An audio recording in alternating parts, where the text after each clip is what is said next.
Kita awali informasi pertama. Pemirsa tertangkap basah mengutil sejumlah barang dagangan di sebuah minimarket di kawasan Petamburan, Tanah Abang, Jakarta Pusat. Seorang pria nyaris dihakimi warga. Ya, pelaku diamankan saat mencoba kabur menggunakan mobil yang dikendarainya.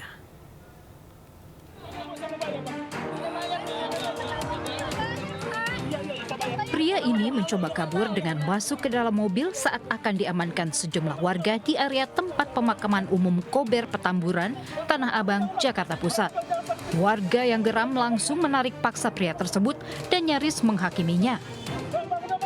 Pria tersebut diamankan warga lantaran nekat mengutil sejumlah barang dagangan di sebuah minimarket di seberang lokasi tempatnya parkir.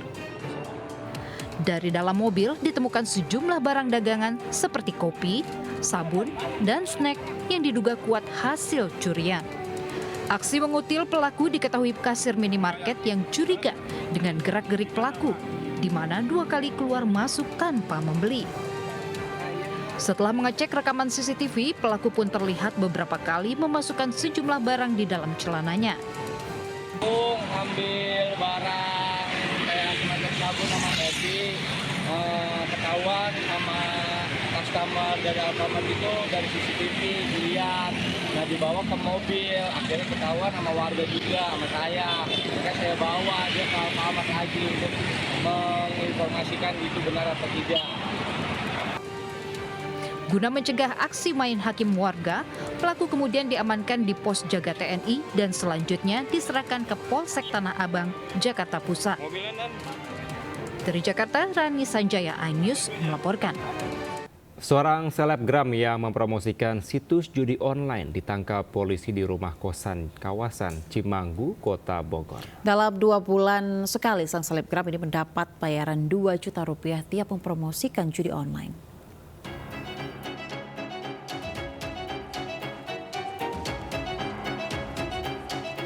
Seorang mahasiswi perguruan tinggi di Kota Bogor, SB, menjadi brand ambasador situs judi online, ditangkap anggota Reskrim Polresta Bogor Kota di rumah kosannya, kawasan Cimanggu. Perempuan 20 tahun ini nekat mempromosikan situs judi online untuk membiayai kebutuhan kuliah dan membayar kosan. Selebgram yang memiliki lebih dari 50.000 pengikut memposting situs judi online di media sosial miliknya 2 kali dalam sehari. Setiap postingan situs judol, pelaku mendapatkan upah sebesar 2 juta rupiah per 2 bulan.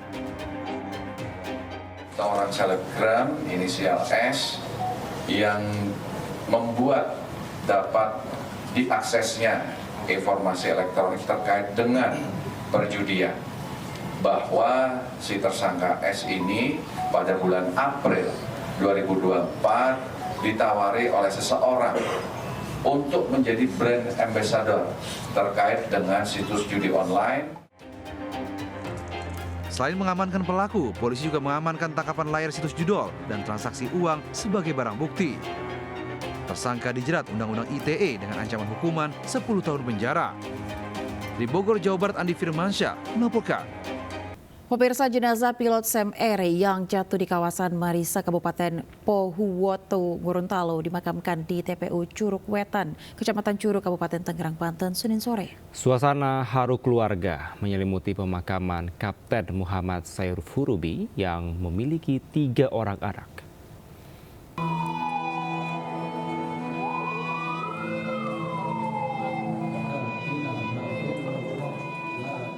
Setelah sempat disemayamkan dan disolatkan, jenazah pilot Sam Air yang jatuh di kawasan Marisa di Kabupaten Pohuwato, Gorontalo akhirnya dimakamkan pada Senin sore. Kapten Muhammad Saiful Rubi Azhar dimakamkan di tempat pemakaman umum Curug Wetan, Kecamatan Curug, Kabupaten Tangerang, Banten. Suasana haru tampak menyelimuti keluarga dan kerabat sesaat jenazah pria yang memiliki 1 orang istri dan 3 orang anak tersebut diturunkan ke liang lahat. Di mata keluarga dan kerabat, korban merupakan orang yang baik dan rajin beribadah. Semasa hidupnya, korban juga aktif pada kegiatan sosial. Yang bapaknya kita mendengar kabar ada pilot dari Citranaya itu kan, Masya Allah, makanya kita langsung tersontak kaget bahwa itu adalah Cipupung yang kita kenal beliau luar biasa gitu di lingkungan Masjid Citra Raya ini. Pesawat terjatuh saat akan mendarat di Bandara Udara Panua, Kabupaten Pohuwato. Sebelumnya, pesawat Sam Air jenis pesawat PKSMH ini dilaporkan hilang kontak pada pukul 7.22 WITA setelah berangkat dari Bandara Jalaluddin Gorontalo. 4 orang tewas, yakni pilot Kapten M. Saifurubi, co-pilot M. Arthur Viko, engineering pesawat Budianto, dan penumpang Sri Meike Male. Dari Kabupaten Tangerang, Banten, Aimarani, iNews melaporkan. Sebuah minibus mengalami kecelakaan tunggal dengan menabrak pembatas jalan tol di tol dalam kota Senayan, Jakarta Pusat pada Senin dini hari. Minibus berisi 5 penumpang sempat terguling hingga membuat penumpang dan sopir luka-luka.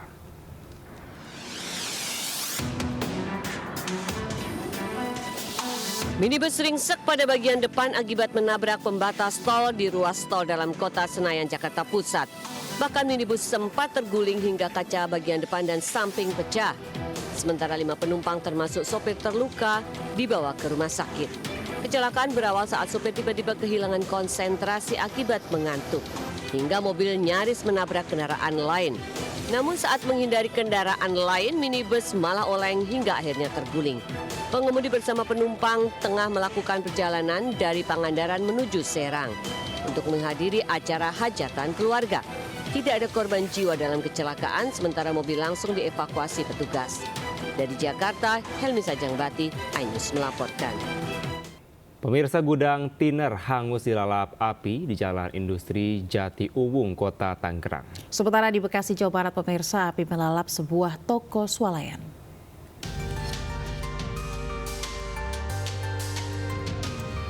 Api dan asap tebal melalap gudang tiner di Jalan Industri Jatiwung, Kota Tangerang. Tugas yang berusaha memadamkan api sempat dikejutkan karena terdengar beberapa kali ledakan. Petugas pun ekstra hati-hati saat melakukan pemadaman karena banyak bahan yang mudah terbakar. Petugas kebakaran berusaha melokalisir kobaran api agar tidak merembet ke bangunan lain. Api baru bisa dipadamkan setelah melalap selama 3 jam dan petugas menerjunkan 19 unit mobil pemadam ke lokasi. Tidak ada korban jiwa dalam peristiwa ini, namun kerugian ditaksir mencapai ratusan juta rupiah. Kebakaran juga melalap sebuah toko swalayan di Jalan Sultan Hasanuddin, Tambun Selatan, Kabupaten Bekasi. Api diduga berasal dari korsleting listrik di tempat permainan anak. Petugas melakukan pemadaman agar api tidak merembet ke bangunan lain. Api bisa dipadamkan 1 jam setelah petugas menerjunkan 7 unit mobil pemadam. Dari Tangerang, Banten, dan Bekasi, Jawa Barat, iNews melaporkan. Ya, pemirsa, lantaran guru hingga kepala sekolah membolos, aktivitas belajar mengajar di sebuah SD di Mandailing, Natal, Sumatera Utara terhenti. Ya, kejadian itu pun viral, pemirsa.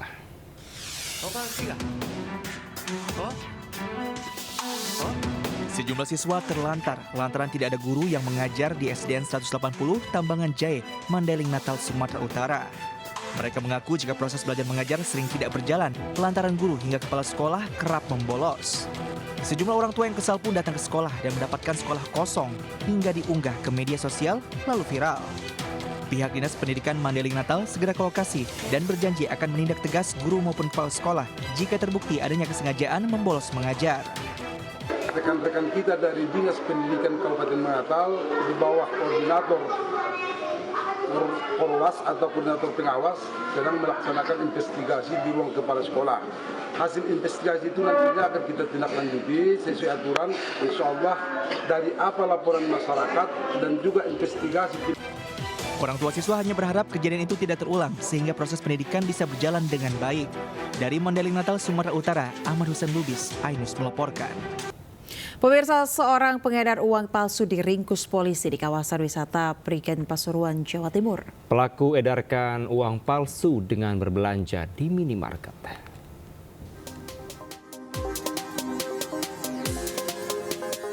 Polisi menggelandang M. Faruk, 32 tahun yang tertangkap tangan mengedarkan uang palsu di lokasi wisata Prigen, Kabupaten Pasuruan. Pelaku ditangkap saat berbelanja di minimarket menggunakan upal. Kasir yang curiga segera melapor ke polisi hingga pelaku dibekuk. Saat digeledah, polisi menemukan upal pecahan Rp100.000 sebesar Rp2 juta di kantong celananya. Hasil pemeriksaan upal didapat dari kenalan pelaku berinisial A dan kini jadi buronan polisi. Dia ini selain menyimpan, dia ini juga membelanjakan rupiah palsu tersebut. Padahal dia sudah mengetahui bahwasanya rupiah tersebut palsu. Pelaku mengedarkan upal dengan membelanjakannya ke minimarket serta melakukan top up. Pelaku dijerat pasal pengedar upal dengan ancaman 5 tahun penjara. Dari Pasuruan, Jawa Timur, Jaka Samudra, iNews melaporkan. Sementara seorang pria di Jember, Jawa Timur ditangkap polisi karena melecehkan anak tirinya. Saat mengetahui korbannya hamil, pemirsa, ia sempat kabur ke Bali.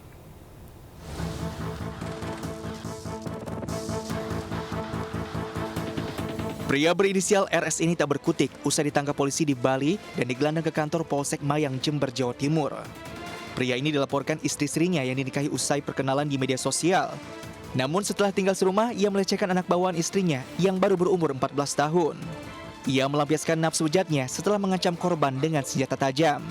Saat mengetahui korban hamil 4 minggu, RS kabur ke Bali dan bekerja sebagai buruh bangunan. Hamil, tersangka kemudian lari ke Bali.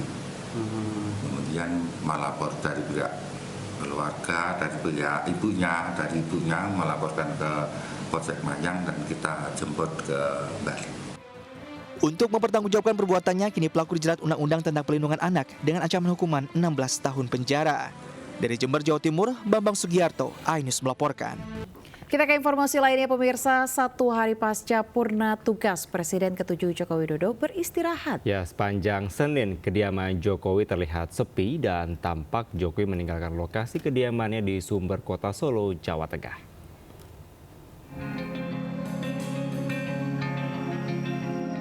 Suasana lenggang tampak di lingkungan rumah Presiden ke-7 Joko Widodo di Sumber Kota Solo, Jawa Tengah. Tidak tampak kegiatan apapun di lokasi. Sementara itu, aktivitas warga nampak seperti biasa. Meski tidak terlihat aktivitas mencolok, namun sejumlah petugas keamanan dan pas pampres tampak berjaga. Sebelumnya, Presiden ke-7 Joko Widodo menyatakan dirinya mau beristirahat tidur setelah 10 tahun bekerja. Saya sudah sampaikan mau tidur. Jangan tidur dulu, Pak. Masa 10 tahun kita kan Iya, Pak. 10 tahun kita akan kerja keras untuk negara dan ini kurang tugas ya, sehari 2 hari tidur. Sebelumnya, pada Minggu malam, Presiden ke-7 Republik Indonesia Joko Widodo tiba di kediaman Sumber Banjarsari, Solo, Jawa Tengah, diiringi ribuan warga yang antusias menyambutnya. Jokowi beserta Ibu Iriana iring-iringan menggunakan kendaraan maung berhias bunga melati.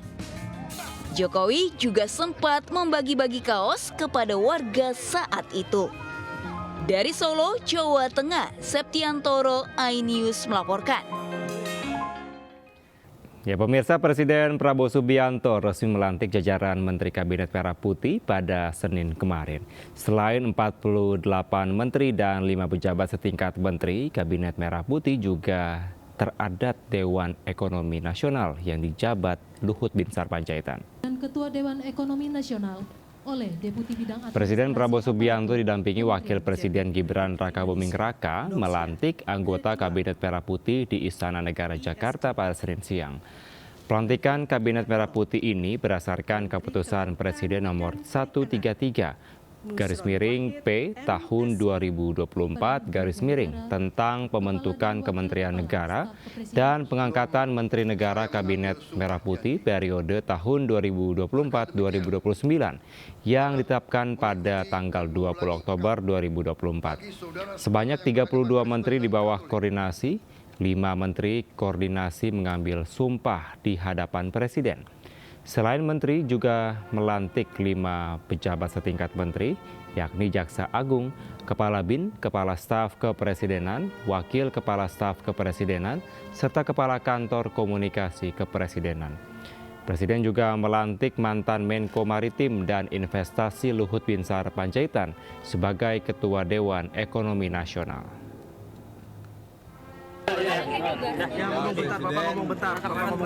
Minta membantu untuk tata kelola. Karena tata kelola itu dengan digitalisasi, saya kira itu bisa membuat kita lebih efisien. Jadi source of revenue kita seperti e-katalog, sembara, untuk batu bara, sembara nikel, sembara sawit, dan juga government teknologi itu menjadi target presiden. Saya pikir kita Pemirsa, 13 perempuan masuk Kabinet Merah Putih Prabowo Gibran. 5 diantaranya menjabat sebagai menteri. Ada juga artis yang mengisi kursi di kabinet baru ini.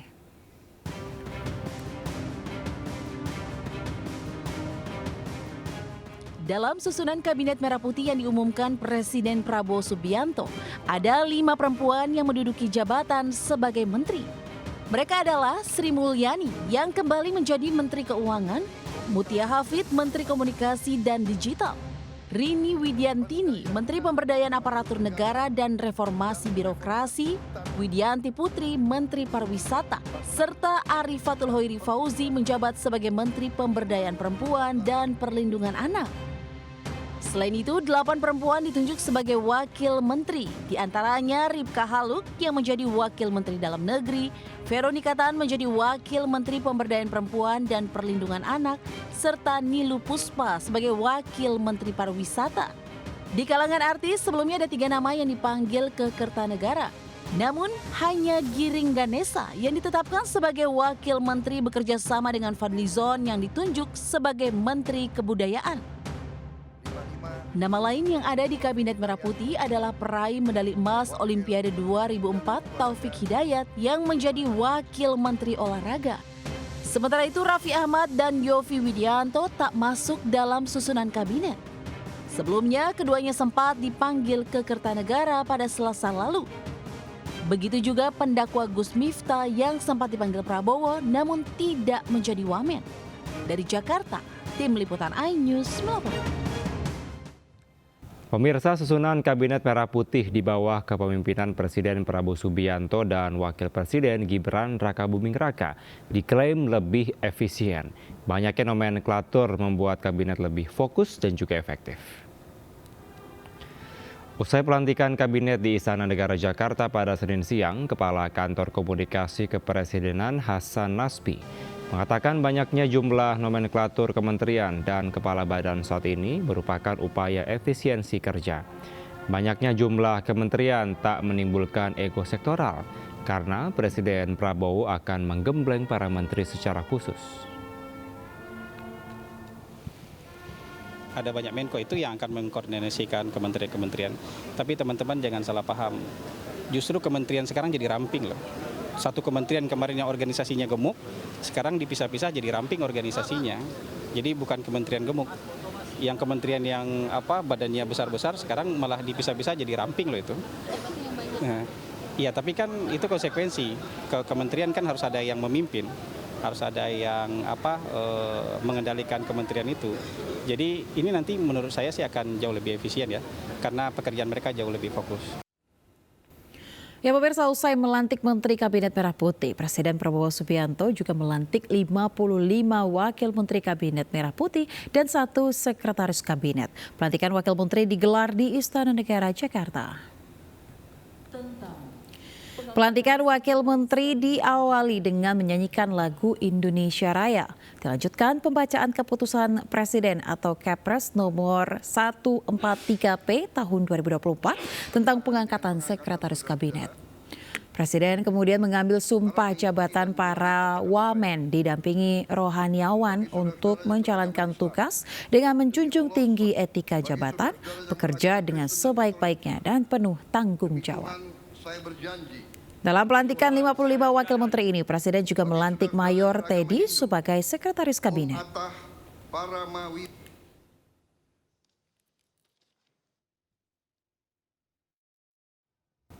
Ya, pemirsa, hari kedua menjabat Wakil Presiden Republik Indonesia Gibran Rakabuming Raka kembali menerima tamu kenegaraan. Kali ini Gibran menerima kunjungan dan menjamu makan siang Wakil Presiden Republik Rakyat Tiongkok Han Zheng. Wakil Presiden Gibran Rakabuming Raka kembali menerima tamu kenegaraan di hari kedua usai pelantikan. Tamu kali ini Wakil Presiden Republik Rakyat Tiongkok Han Zheng yang juga delegasi negara asing yang menghadiri pelantikan Presiden dan Wakil Presiden terpilih pada Minggu siang.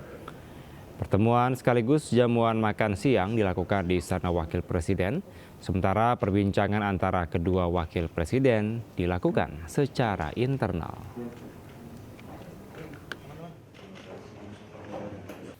Pemirsa, calon Gubernur Jakarta nomor urut 1 Ridwan Kamil menghadiri acara pisah sambut antara Presiden Republik Indonesia ke-7 Joko Widodo dan Presiden Republik Indonesia ke-8 Prabowo Subianto di Istana Merdeka. Dalam kesempatan ini, RK turut menyampaikan rasa terima kasih kepada Jokowi yang telah sukses memimpin negara selama 10 tahun.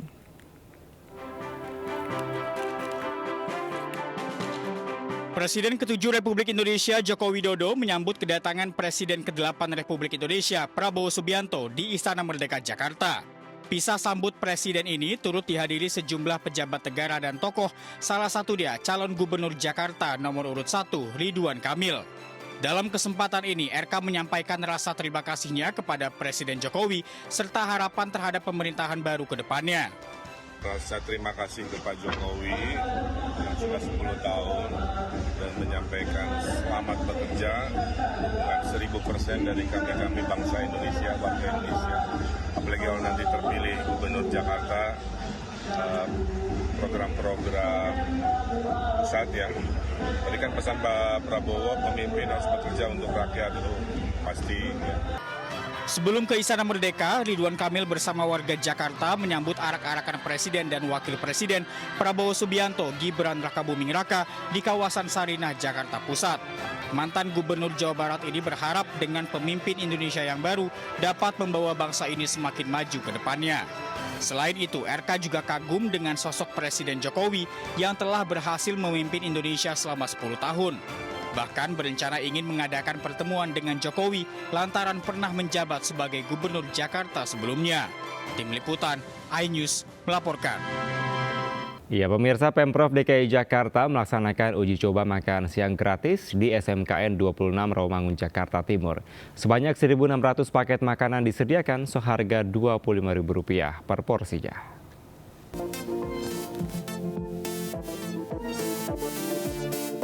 PJ Gubernur DKI Jakarta Teguh Setiabudi meninjau pelaksanaan uji coba makan bergizi gratis di SMKN 26 Rawamangun, Jakarta Timur. Sebanyak 1.600 paket makanan disediakan seharga Rp25.000 per porsi. Menu makanan ini terdiri dari nasi putih, chicken teriyaki, telur dadar, tahu cabai garam, sayur, dan buah pisang dengan total 750 kalori. Kualitas makanan pun tetap terjaga untuk memenuhi kebutuhan gizi siswa dengan menu yang mereka suka. Teguh Setiabudi pun mengajak seluruh pihak bisa bekerja sama dalam penyediaan makan bergizi gratis di Jakarta. Ini merupakan program untuk mendukung suksesnya program pemerintah terkait program makan bergizi gratis, khususnya untuk pemenuhan kebutuhan gizi siswa. Dan pastinya nanti kita juga akan kita kembangkan untuk segmen yang lain, misalnya adalah ibu hamil. Tapi ini kita masih sedang bertahap menuju situ. Makan siang gratis ini dikemas menggunakan paper box food grade yang pengelolaan sampahnya bekerja sama dengan komunitas Asosiasi Bank Sampah seluruh Indonesia. Dari Jakarta, Rizky Ihwal, Surya Listianto melaporkan. Setelah sukses digelar di Jakarta, ISO Plus Run 2024 kembali digelar dengan sukses di Kota Surabaya, Jawa Timur dengan diikuti lebih dari 6.000 peserta. Ya, ajang lari dibuka PJ Gubernur Jawa Timur terbagi 3 kategori serta tambahan yakni 5K, 10K dan juga 21K atau half marathon serta kids dash.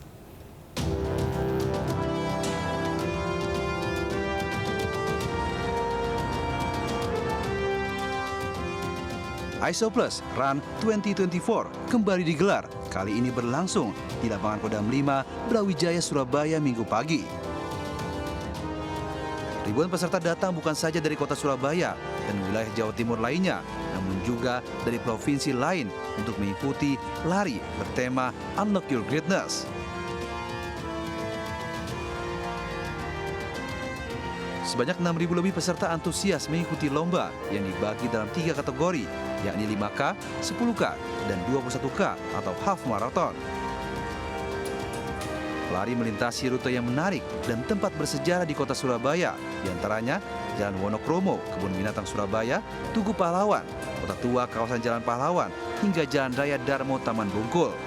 Ya, ini adalah event tahunan ISOPLUS yang sudah diselenggarakan.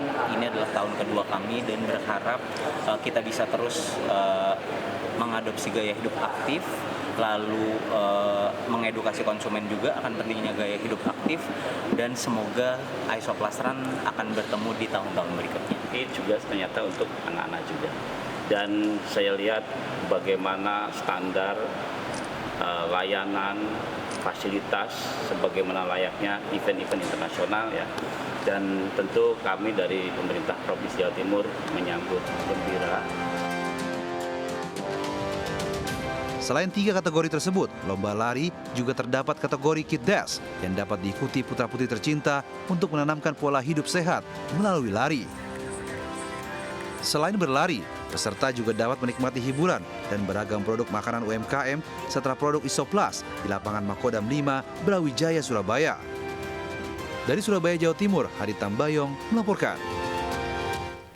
Ya, pemirsa, Next Hotel Yogyakarta menggelar Next Business Gathering dengan menghadirkan sejumlah perusahaan ternama di Yogyakarta. Ya, para peserta gathering ini dikenalkan dengan beragam fasilitas yang ditawarkan Hotel Bintang 4 ini, mulai dari keindahan dan kelengkapan hotel sampai kelezatan hidangannya.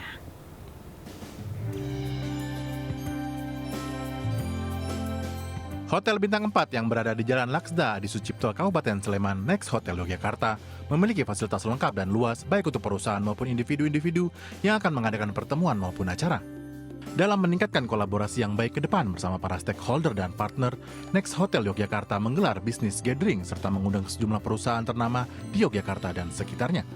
Ratusan peserta yang hadir juga dimanjakan dengan menu makanan ala Western, lengkap dengan live cooking di area poolside. Bisnis gathering khusus corporate kami undang sekitar 100 orang, jadi sekitar 50 corporate atau perusahaan.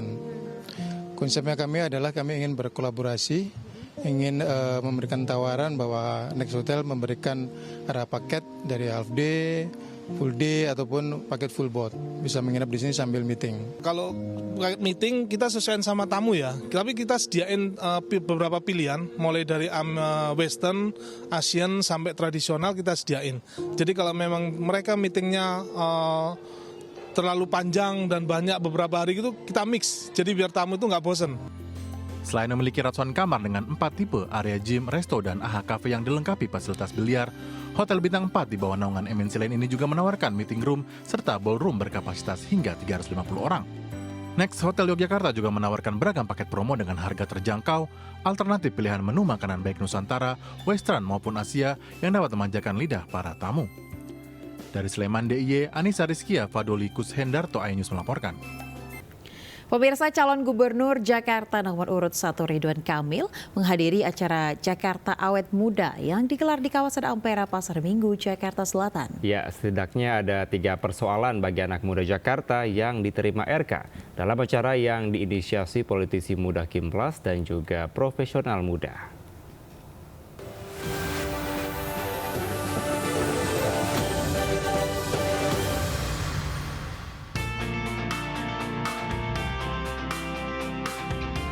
Ratusan anak muda Jakarta antusias dengan kehadiran Ridwan Kamil di acara Jakarta Awet Muda di kawasan Ampera, Pasar Minggu.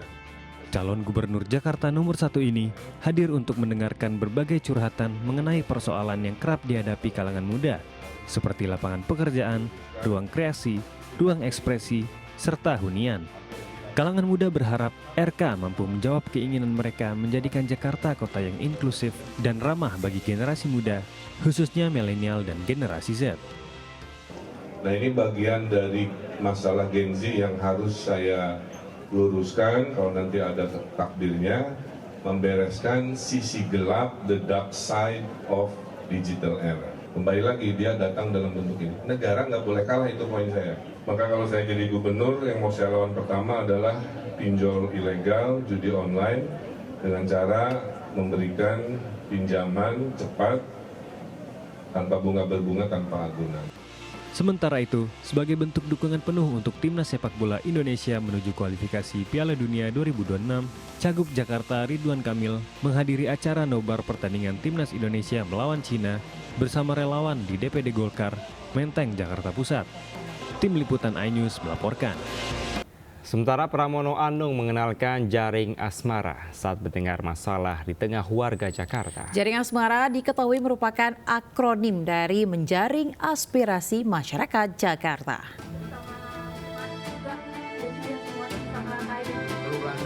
Dalam kampanyenya dengan mendatangi warga Duri Kepa, Kebon Jeruk, Jakarta Barat, calon gubernur nomor urut 3 Pramono Anung menggagas konsep jaring asmara. Jaring asmara menjadi salah satu wadah bagi warga yang tak bisa menyampaikan secara langsung kepada dirinya terkait aspirasi tentang persoalan di Jakarta. Pramono memastikan semua aspirasi yang disampaikan warga lewat surat jaring asmara ini akan dibaca dan dipertimbangkannya saat menyusun program maupun kebijakan sehingga kelak mendapat amanah memimpin Jakarta. Jaring asmara ini akan menghubungkan antara dirinya dengan para warga secara langsung. Belanja masalah secara langsung yang saya lakukan, saya juga membuka diri kepada siapa aja yang ingin menyampaikan aspirasinya, kami akan terima. Prosesnya gimana sih dari warga yang menuliskan ini? Kan ada tulisannya, kemudian ada tempat PO Box dan sebagainya, dan biasanya karena kita juga punya jaringan sampai dengan RT RW, bahkan sampai anak ranting jadi di bawahnya, sehingga selalu ada yang akan mengkoleksi, mengumpulkan itu. Nantinya warga Jakarta akan diberi kesempatan untuk menulis aspirasinya dan dikumpulkan kepada simpul-simpul tim pemenangannya di jaringan RT dan RW untuk ditindaklanjuti. Di Jakarta, Tim Liputan melaporkan. Calon Wakil Gubernur DKI Jakarta Rano Karno menjenguk ex-Ketua Umum Jakmania Gugun Gondrong di Komplek Palapa, Pasar Minggu, Jakarta Selatan pada Senin. Ya, Rano berjanji akan lebih memperhatikan Persija jika terpilih menjadi Wakil Gubernur Jakarta.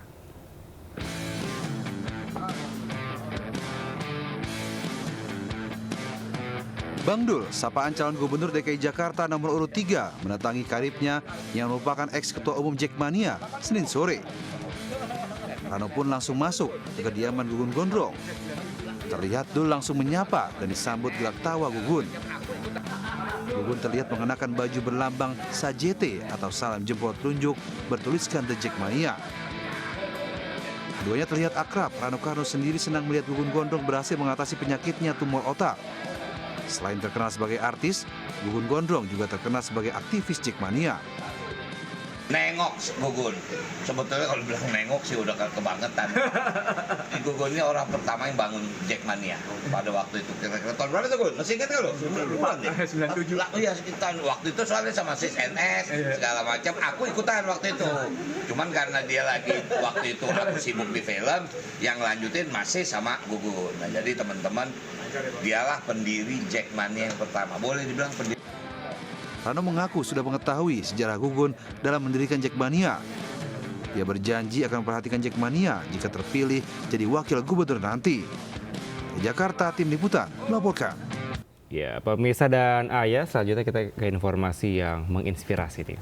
Ya, baru mulai dari hobi menjadi cuan, seorang warga Cilacap, Jawa Tengah sukses membudidayakan burung anggungan. Ya, burung tersebut pemirsa mulai dari burung putar, kemudian juga perkutut dan derduku.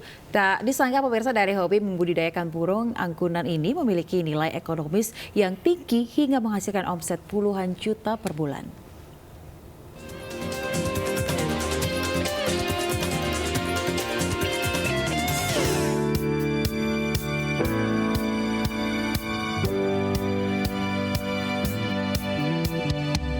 Sudarmanto, warga desa Gandrungwangu, Cilacap, Jawa Tengah ini berkat ketekunan dan ketelatenan membudidayakan berbagai jenis burung anggunan.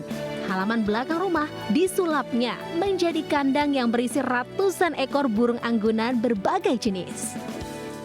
Ratusan ekor burung anggunan seperti burung perkutut, derkuku, dan putur pelung dipelihara dari kecil hingga siap jual. Bukan sembarang burung, jenis burung anggunan milik Klik ini merupakan anakan dari burung yang langganan juara di berbagai kontes burung berkicau. Sehingga soal kualitas tak diragukan lagi ya. Kebersihan kandang dan pemberian makan yang bergizi harus menjadi bagian penting yang diutamakan. Budidaya burung anggunan ini dirintis sejak tahun 1980-an. Kini mampu menghasilkan omset hingga 50 juta bahkan 60 juta rupiah per bulan. Untuk harga bervariasi, mulai dari 250.000 hingga 15 juta rupiah per ekor, tergantung kualitas dan kicauan burung. Saya suka burung, terus kemudian ya burung itu kan lebih dari untuk hiburan, bisa untuk berpenghasilan gitu loh. Gitu. Terus kemudian juga di burung saya pilih memang burung anggungan, karena burung anggungan itu perawatannya tidak terlalu merepotkan. Terus untuk makanannya juga makanan kering, biji-bijian yang mudah diperoleh juga relatif murah. Burung hasil ternak dikirim ke berbagai kota seperti Cilacap, Brebes, Pekalongan, Semarang, Surabaya, Bogor, hingga Jakarta. Untuk menambah nilai jual, Klik memasarkan burung anggunan hasil ternaknya rutin mengikuti berbagai kontes di berbagai kota. Sungguh berkah, dari hobi dan kerja kerasnya tersebut, Klik mampu menyekolahkan kedua anaknya hingga menjadi dokter. Dari Cilacap, Jawa Tengah, Heri Susanto melaporkan.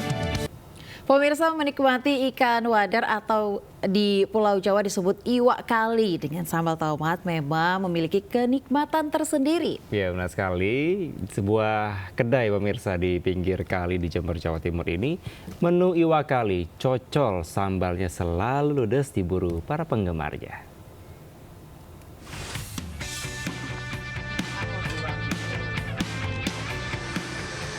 Sebuah kedai di tepi sungai di Jalan Kamardikan, Kecamatan Semboro, Jember, Jawa Timur ini tak pernah sepi. Meski hanya dari bangunan sederhana, ramainya pengunjung tak pernah berhenti menikmati menu khasnya iwak kali sambal tomat. Ya, meski terlihat sederhana, ikan wadar atau yang di Jawa dikenal dengan nama iwak kali yang digoreng kering disajikan dengan sambal tomat ini sungguh dicari penggemarnya karena kenikmatannya. Penyajian iwak kali sambal tomat ini cukup sederhana. Iwak kali yang kecil-kecil itu diberi campuran bumbu sebelum digoreng kering. Setelah sambal dibuat dari tomat, bawang merah, bawang putih, terasi yang digoreng dan kemudian diulek. Setelah jadi, iwak kali disajikan bersama sambal potongan daun kemangi dan tentu saja nasi hangat. Bagi yang tidak menyukai ikan wadar ini, kedai ini juga menyediakan ikan air tawar lainnya seperti lele dan ikan gabus. Satu porsi kuliner iwak kali ia bandrol dengan harga Rp12.000 termasuk minumannya. Harganya yang terjangkau dan rasanya yang nikmat menjadi rahasia mengapa kedai ini selalu ramai. Dari Jember, Jawa Timur, Bambang Sugiharto, iNews melaporkan. Pemirsa, merayakan hari ulang tahun ke-33 MNC TV hadirkan konser spektakuler bertabur bintang dalam Kilau Raya MNC TV 33. Ya, acara dengan tema kesetiaan ini menampilkan beragam aksi panggung sederet artis papan atas yang tampil menakjubkan.